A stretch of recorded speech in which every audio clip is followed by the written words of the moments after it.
memperbanyak istighfar, secara khusus masalah istighfar. Karena ada sebuah hadis Nabi SAW yang berbunyi, bisa saja rezeki seorang hamba tertahan, ya, ditahan oleh Allah, belum dikasih, ditahan dulu karena dosa yang dia lakukan. Karena dosa yang dia lakukan. Jadi dosa itu bisa menahan. Bisa saja kita mau coba masuk proyek, gagal, coba istighfar kepada Allah SWT. Kan? Jadi memang ada dosa yang mengganjal, intinya begitu.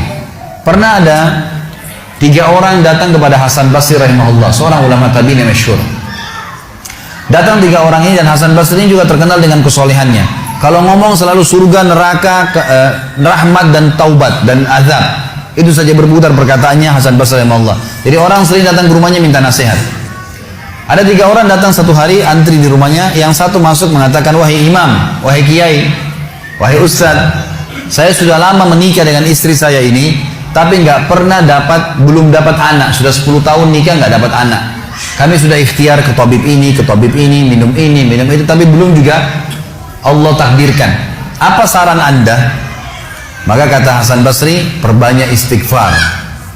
Perbanyak ya, bukan kerjakan istighfar, perbanyak. Terus lisanmu astagfirullah wa atubu ilaih, astagfirullah terus ucapin, jangan berhenti. Gitu kan. Maka kemudian keluar orang tersebut. Masuk orang kedua mengatakan, wahai imam, saya sudah lama kena penyakit di perut saya, sakit terus. Kalau sakit saya sampai nggak bisa tahan, rasanya pengen mati saja kena sakitnya. Sudah coba berobat ke sana sini nggak sembuh-sembuh. Apa saran Anda? Kata Hasan Basri, perbanyak istighfar. Perbanyak istighfar. Amalin, pulang. Datang orang ketiga mengatakan, wahai imam, saya sudah lama bekerja banting tulang. Mayoritas waktu saya sehari kerja keras, tapi saya tidak pernah kaya seperti fulan. Ditunjuk orang kaya di kota itu, di kota Basra, di Irak. Apa saran Anda? Kata Hasan Basri, perbanyak istighfar. Pulanglah 3 orang ini. Lalu kemudian istri Hasan Basri bertanya, wahai suamiku, ketiga orang ini tadi butuh, satu mungkin dikasih modal, mungkin satu ditunjukkan tabib yang tepat, mungkin obat. Kenapa Anda cuma suruh istighfar saja? Kenapa enggak istighfar diikutin dengan yang lainnya? Dikasih modal, dikasih obat. Kata Hasan Basri, wahai istriku, tidakkah kau dengar kalau mereka sudah ikhtiar dan sekarang tinggal mereka terbuntu, tertutup di sebuah pintu yang mereka tidak tahu bagaimana jalan keluarnya. Maka saya mengingat firman Allah dalam surah Nuh. Surah Nuh ini surah nomor 71 ya. Ayatnya ayat 10 sampai ayat 12. Nabi Nuh alaihissalam berkata kepada kaumnya tentang istighfar. Surah Nuh surah nomor 71 ayat 7 ayat 10 sampai ayat 12. A'udzubillahi minasyaitonirrajim, faqultu astaghfiru rabbakum innahu kana ghaffara. Yursilis samaa'a 'alaikum midrara wa yumdidkum bi amwalin wa banin wa yaj'al lakum jannatin wa yaj'al lakum anhara.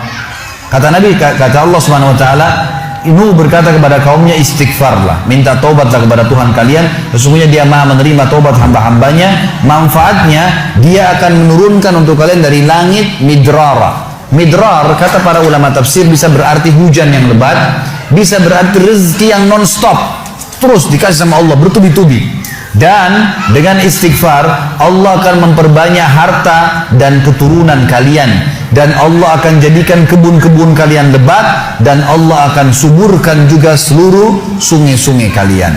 Jadi di sini manfaat daripada istighfar.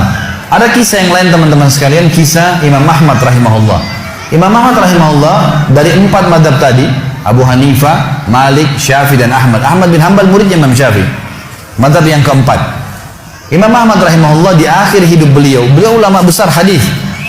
Di akhir hidup beliau pernah terlintas di benaknya untuk mendatangi sebuah kota di Irak. Kenapa ke sana nggak tahu. Pokoknya pengen ke sana gitu. Imam Ahmad pergi ke sana. Tiba di kota itu, tapi saya tidak temukan dalam riwayat ini kota apa yang dimaksud. Tiba di kota itu, Imam Ahmad tiba azan maghrib. Lihat masjid, ada satu masjid, masuk masjid itu sholat berjamaah. Orang nggak tahu dia, karena zaman dulu orang tidak ada foto, tidak tahu lihat bagaimana wajah siapa orang ini, nggak kenal. Habis sholat maghrib, Imam Ahmad duduk sedikit baca Al-Quran. Azan isya dia ikut sholat. Selesai isya, Imam Ahmad pergi ke pojok masjid, mau geletak tidur. Marbot masjidnya datang, dekatin. Wahai syekh. Syekh ini dalam bahasa Arab 3 artinya. Bisa satu dari 3. Bisa orang tua, syekh. Bisa orang alim, bisa orang kaya. Jadi tidak selamanya kalau antum dipanggil di Saudi syekh dianggap orang alim gitu.